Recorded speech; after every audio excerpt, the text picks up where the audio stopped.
Bumanat na naman ang ating Vice Presidente at ngayon po ang kanyang binanatan ay ang sektor ng edukasyon. Aba teka, 2 taon kang DepEd Secretary tapos ngayon ka kukuda patungkol sa edukasyon. O eto po yung banat dito. Ang weird naman ni Sara. Ang dami niyang observation about the ongoing education crisis sa Pinas, which alam naman na nating lahat. Sabi ni Vice President Sara Duterte during her trip sa Kuwait noong August 15, the Philippines is being left behind in education compared to other countries. Dagdag pa niya, what I have noticed is that in our country, it takes a long time before we are able to catch up with modernization. In other countries, they are so modern. As for us, we are still in paper and pencil. Pero siya ang DepEd Sec for 2 years from 2022 to 2024. Hindi naman siya tinanggal. Siya ang nag-resign for too many reasons, both personal and professional, na galing na rin sa kanya. Also, as DepEd Sec, wag na tayo dun sa modernization ng edukasyon natin.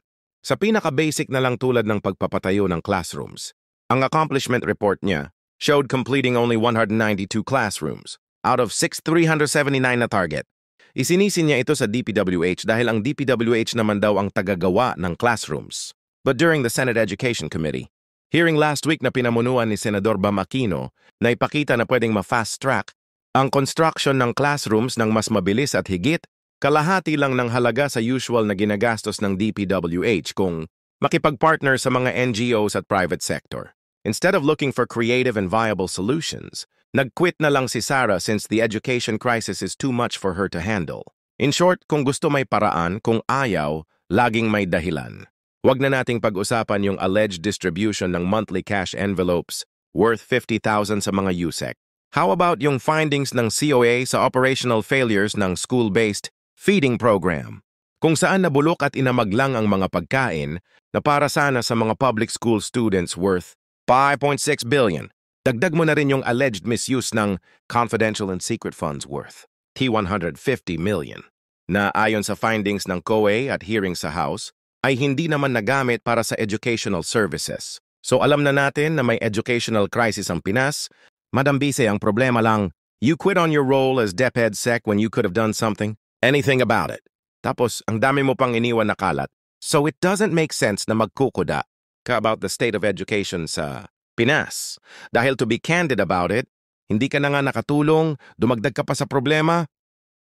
At alam niyo po ba ang pahayag na yan ng ating Vice Presidente ay nangyari po doon sa Kuwait. Habang nasa Kuwait siya sa harapan ng mga OFW ay kanya pong sinabi ang mga katagana ito yung what I have noticed is that in our country it takes a long time before we are able to catch up with modernization. In other countries they are so modern. As for us, we are still in paper and pencil. We are still in paper and pencil, di ba? Kung sana pinamigay mo yung mga kagamitan na nabili pa noong panahon ng termino ng ama mo, pinamigay mo na sa mga teacher, yung mga laptop, para sa estudyante din, mga kagamitan para sa pagtuturo, di sana nakaabante na ng konti ang ating sektor ng edukasyon. 2 taon kang naging DepEd Secretary, pero ang inuna mo ay ang pagbibigay ng pera kay Mary Grace Piatos, Kokoy Villamin, kaya Suka Asim, Juan Miguel Uwishi. Inuna mo pati sila Chippy McDonald, yan ang inuna mo. Hindi mo ginalingan, hindi ka nagtrabaho. Para masabi lang na magaling kang DepEd Secretary, namigay ka ng tig 50,000 buwan-buwan sa mga tauhan ng DepEd.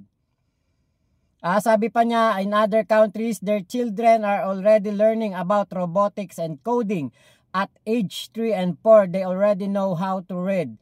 While in our country, there are high school students who still do not know how to read. Diba? Kasi alam niyo po ito realidad to ng buhay natin. Hindi natin to pwedeng isang tabi o baliwalain o sabihin na hindi nangyari. Noong pong panahon ni Digong, ang sektor ng edukasyon ay hindi po tinutukan. 6 na taon po tayo na stack up para tayong huminto sa biyahe. Yung paghakbang ng mga estudyante huminto ng 6 na taon. Dahil ang mas inuna po ni Digong ay yung kikitain sa mga infrastructure project, kaya merong build. Inuna po ang EJK para makaalpas at makakita ng mas malaki ang kanyang mga kaalyadong drug lord. Di ba hanggang ngayon nga problema natin flood control project, ang daming anomalya. Panahon ni Digong nangyari ang mga anomalya sa flood control project. O tapos etong EJK. O hanggang ngayon kaya nabubulok sa kulungan si Digong dahil po sa ginawa niyang napakadelikadong utos na yung mga suspect na gumagamit ng polboron, gurgurin na lang kaysa sumikip pa kulungan, dagdag pa kainin pa daw. Yung sektor ng edukasyon noong time na yon, sa halip na tutukan, sa halip na bigyang prioridad, diba kita nyo nangyari kay Kian De Los Santos? Ginugurgur lang ang mga estudyante noon nang walang due process, basta mapagbintangan, gugurgurin. Diba ang tingin nila sa mga kabataan na mga mahihirap kalaban.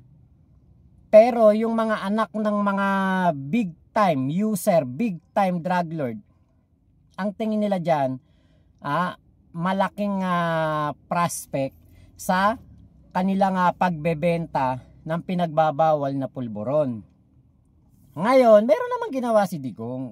Siyempre, alangan namang sabihin natin na walang ginawa si Digong noong siya ang presidente para sa sektor ng edukasyon. Meron naman po. Bumili siya ng laptop, kaya lang overpriced. Out of date na. Hindi siya updated, outdated siya. Mababa ang specs pero napakamahal. Ako meron akong biniling laptop HP. 2021 ko yun nabili. Kung dito sa pera sa Pilipinas nasa mga 55 to 60,000. Napakabilis na. At talagang ginamit ko yun ng ilang taon, 5 taon ko ginamit. 4 na taon ko ginamit. Nung 4 na taon ko nang nagamit, doon na nagloko yung keyboard. Parang 2020 mga 2020 ko yata binili yung. Panahon ng pandemya ko yung nabili. Sale pa yon nung binili ko. Dahil 'di ba, sarado mga mall noon. Ngayon nung pagbukas nila ng mall nung na medyo lumuwag-luwag na yung lockdown, medyo lumuwag-luwag na restriction sa paglabas-labas. Ang daming sale noon sa Malaysia, doon sa ko binili yun sa Kuala Lumpur, sa Twin Tower, sa KLCC.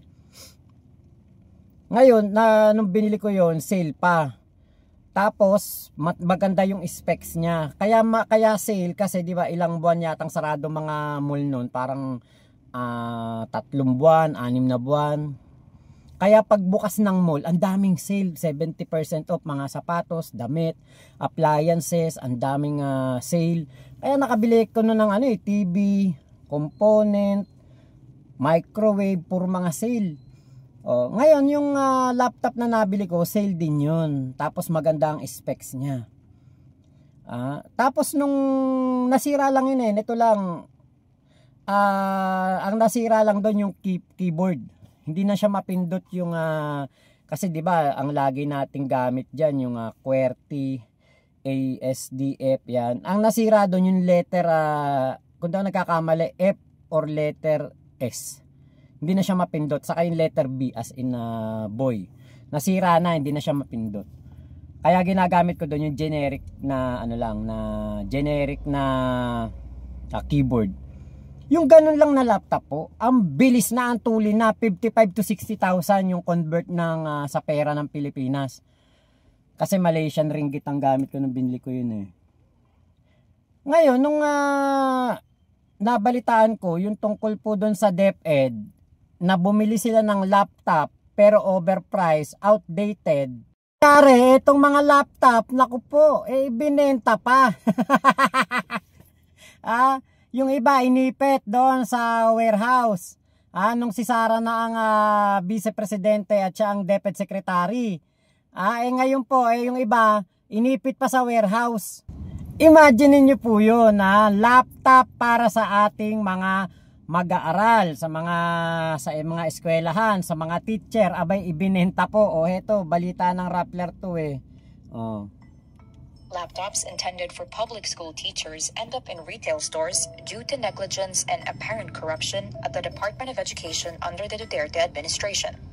DepEd's logistics provider Transpac Cargo Logistics Inc. had remained unpaid by the agency for over a year during the transition of the Duterte and Marcos administrations. A source privy to the information says Transpac subcontractors sold the DepEd laptops to recoup costs. The DepEd also moved too slowly to stop the sale of the stolen laptops. Rappler did an informal survey of 139 schools out of 11,495 schools that were supposed to receive the laptops. Of the 139, at least 30 schools, or about 22% of schools surveyed, said they did not receive their DCP laptops. Visit Rappler.com for the full story. Imagine niyo yun, laptop para sa mga eskwela, para sa mga teacher, nakarating sa retail, mga retail outlet. Imagine niyo po yun, di ba? Kung gaano po pinabayaan ni Digong ang DepEd noong siya ang presidente.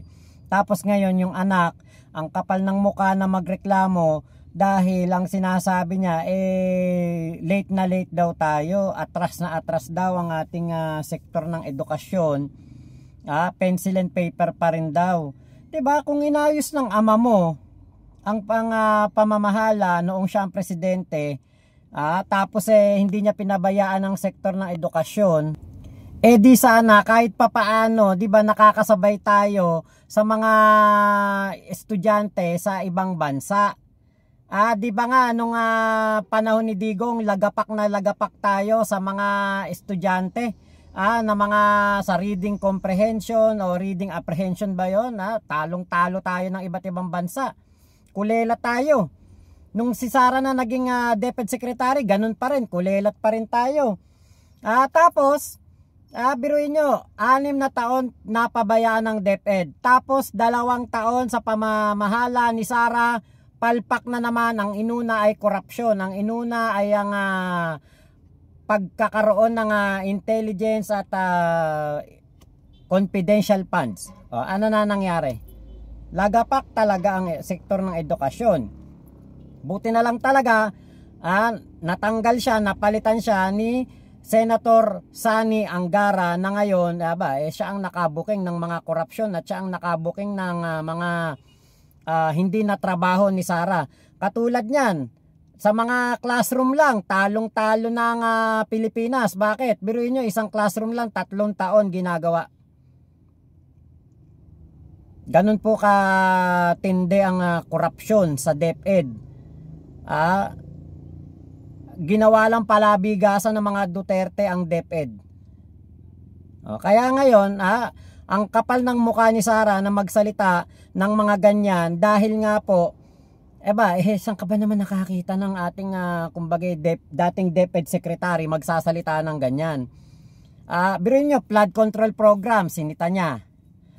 Samantalang ama niya, 6 na taon. Hindi niya naisip na yung ama niya walang nagawa sa flood control. Puro kickback lang ang ginawa ng kanyang mga tauhan ng kanyang ama. Ngayon naman, sa sektor ng edukasyon, binabanatan niya. Hindi niya alam, nakalimutan niya yata, siya ang DepEd secretary sa loob ng 2 taon. So sinong palpak? Di ba kayo? Kapalpakan mo yan, Sara Duterte. Kaya nako, ewan na lang ba talaga natin kung bakit ganito tong mga tao na ito, mahilig magpaawa effect, pa-victim effect, mga akala mo kawawang kawawat mga aping-api, mga akala mo sila ay mga kegagaling pero wala namang nagawa. Diba? Kaya ang kapal ng mukha mo, Sara Duterte, na questionin ang sektor ng edukasyon dito sa ating bansa, samantalang nung ikaw ang DepEd Secretary, puro pagnanakaw ang ginawa nyo sa DepEd. Sumagot ka muna sa mga impeachment complaint ng pagbubulsa nyo ng pera. Pati AFP, dinamay nyo. Sabi nyo, kayo gumastos dun sa youth, ano ba yun? Youth program ba yun? Ang gumastos, sabi nyo, Office of the DepEd ang gumastos. Yung pala, AFP ang gumastos. Diba? Yan ang mga katarantaduan nyo. Tapos nga sabihin mo, pencil and paper pa rin ng DepEd. Samantalang tagal mong naging DepEd Secretary, wala kang nagawa. Hindi na po talaga katakataka na maging huli ang ating bansa pagdating sa sektor ng edukasyon dahil nga po panahon ni Digong napabayaan. Biruin nyo, 2.4 billion ang ginastos sa mga laptop na yan. Ngayon pinapakasuhan na po itong mga involved sa laptop na ito. Ito yung nakita kong post